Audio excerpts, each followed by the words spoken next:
Collector Bhagyashree. उच्च हिमालयी क्षेत्रों में बर्फबारी का दौर शुरू हो गया है। केदारनाथ धाम में 8 किलोमीटर दूर बासुकीताल में बर्फबारी हुई है। बासुकीताल में हुई बर्फबारी से केदारनाथ धाम में भी ठंड बढ़ गई है। बासुकीताल ट्रैकिंग के शौकीनों के लिए पसंदीदा जगह है। बर्फबारी होने से अब सैलानी बासुकीताल का रुख कर सकते हैं। तो बासुकीताल में सीजन की यह पहली बर्फबारी है, जिससे उसके आसपास के इलाकों में ठंड बढ़ गई है।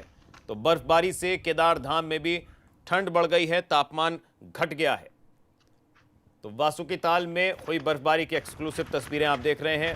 मौसम खुशगवार हो गया है, ठंड बढ़ गई है, सैलानियों के बढ़ने की संभावनाएं हैं।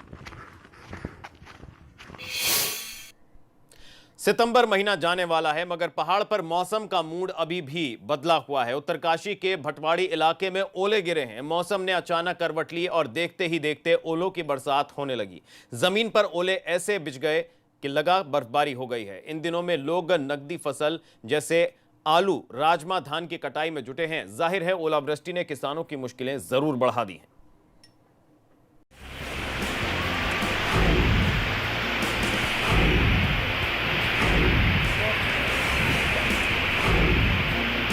ओलों की बरसात ऐसे हो रही है मानो बर्फ गिर रही हो। उत्तरकाशी में मौसम की करवट लेने के साथ ही ओलों की बारिश होने लगी। देखते ही देखते जमीन सफेद हो गई।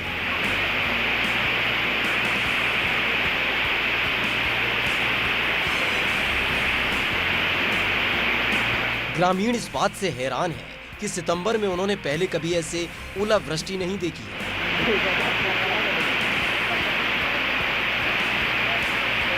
एक बार फिर से इस तस्वीर को देखिए।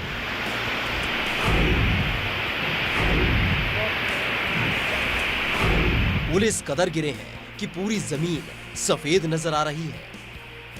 ऐसा लग रहा है मानो ओले नहीं, बर्फ गिर रही हो। जमीन पर ओलों की सफेद परत बिछ गई है। इन दिनों में किसानों की नकदी फसलें जैसे धान, राजमा और आलू तैयार है। जाहिर है ओलावृष्टि ने किसानों की भी मुश्किलें बढ़ा दी हैं।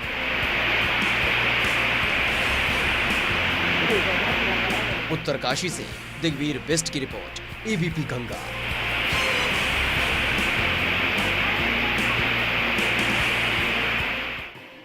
तो एक तरफ मौसम ने किसानों की मुश्किलें बढ़ा दी, वहीं किसान बिल के मुद्दे पर कांग्रेस ने देहरादून में प्रदर्शन किया। कांग्रेस कार्यकर्ता बड़ी संख्या में जुटे और केंद्र सरकार के खिलाफ नारेबाजी की।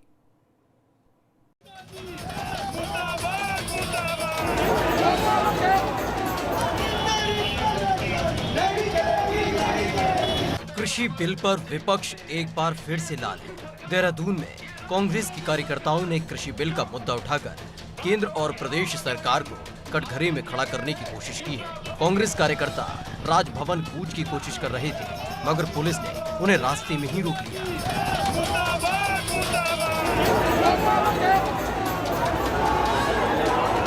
इस दौरान पुलिस के साथ कांग्रेस के कार्यकर्ताओं की नोकझोंक भी हुई। किसानों का खास तौर पर आज कांग्रेस को पूरा यहाँ पर समर्थन मिल रहा है। कांग्रेसी कार्यकर्ता और कांग्रेस की जो महिला कार्यकर्ता हैं वो भी यहाँ पर पूरी तरीके से इस काले कानून के खिलाफ अलग अलग तरीके से प्रदर्शन कर रही हैं।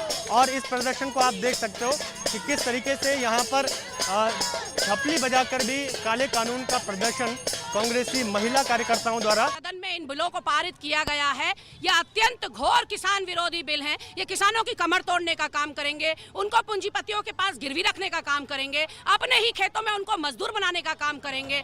किसानों की नाराजगी इस बात को लेकर है कि ये बिल उनके हित में नहीं है। ये बिल गलत किया उन्होंने, किसान विरोधी किया है। आज मंडी का धान का भाव जो है वो 800-1200 रुपये क्विंटल है, जबकि चावल जो है वो खरीद नहीं रही गवर्नमेंट, ना धान खरीद रही है। गन्ने का भुगतान नहीं हुआ पिछले साल का, गन्ना अगले साल चालू हो गया। तो सरकार विरोधी है कि नहीं है? सरमाएदारों को प्रोत्साहन दे रही है, पैसे वालों को, और किसान को पीस रही है। किसान तबाह करना चाहती है सरकार। विपक्ष का आरोप है कि केंद्र सरकार को किसानों की कोई चिंता नहीं है, इसलिए वो ये बिल लाकर किसानों को और मुश्किल में डाल रही है। सत्ता में बैठे हुए लोगों ने जिस तरीके से किसान विधेयक को पारित करने का काम किया, और अब उस पर राष्ट्रपति महोदय जी की भी मोहर लग गई है, वो कानून बना दिया। लेकिन किसान विरोधी जो ये बिल है, इनके खिलाफ पूरे देश के अंदर किसान लोग आंदोलनरत है। आज किसान जो है अपने आप को ठगा हुआ महसूस कर रहा है।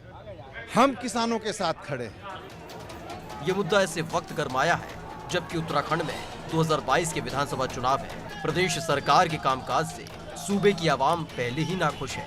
ऐसे में विपक्ष किसानों के मुद्दे को उठाकर सरकार के खिलाफ माहौल गरमा रहा है।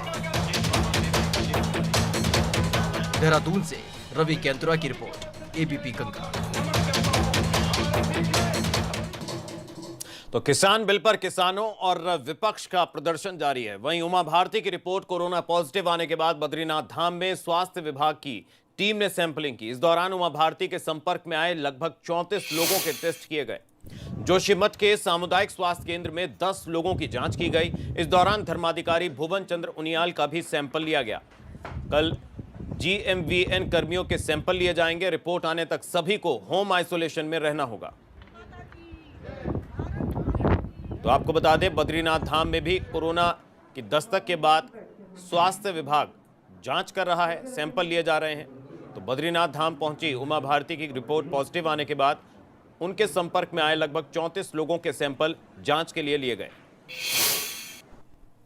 बड़ी खबर आ रही है उत्तराखंड को लेकर। इस वक्त की बड़ी खबर आज की बता दें आपको, कोरोना अपडेट आ रहा है उत्तराखंड से। प्रदेश में कोरोना के 580 नए मरीज आज सामने आए। तो सूबे में कोरोना मरीजों की संख्या बढ़कर 47,502 पहुंच चुकी है।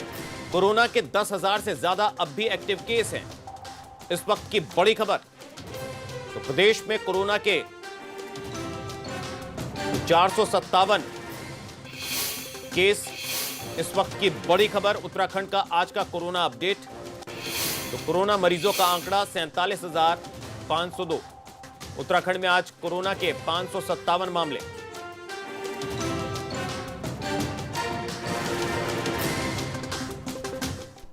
हरिद्वार के लक्सर में कोरोना संक्रमण का खतरा कम नहीं हो रहा है। एडीजे कोर्ट में कार्यरत एक कर्मचारी की रिपोर्ट पॉजिटिव आई है, जिसके बाद अक्सर स्वास्थ्य विभाग में एक बार फिर हड़कंप मच गया है। आनन फानन में तहसील परिसर में काम कर रहे वकीलों, पीआरडी जवानों के सैंपल लिए गए। शहर में अभी तक कोरोना के 154 मामले सामने आ चुके हैं। 48 मामले अभी डॉक्टर की देखरेख में चल रहे हैं, जबकि बाकी अस्पताल से डिस्चार्ज किए जा चुके हैं।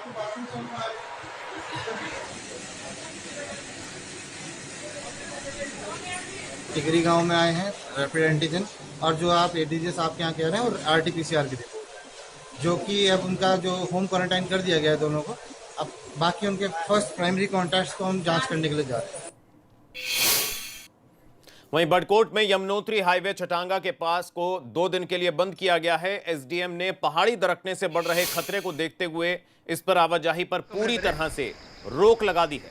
तो एसडीएम की तरफ से नेशनल हाईवे और ऑल वेदर टीम की रोड से पूरी तरह से मलबा साफ करने के निर्देश दिए हैं।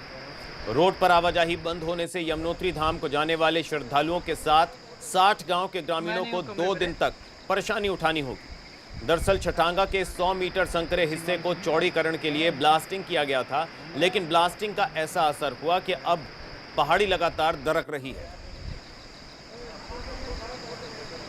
मैं नहीं हूँ कमरे पर, अभी वहाँ पे खतरे की स्थिति बनी हुई है, जिसके दृष्टिगत इस समय हमने इसको बंद कर दिया है, उसको वहाँ से क्लोज कर दिया है, और जो ट्रैफिक है उसको डाइवर्ट कर दिया है। वहाँ से जान की छुट्टी जाने वाला या जो वहाँ से नीचे आ रहे हैं, वो ट्रैफिक डाइवर्ट कर दिया है।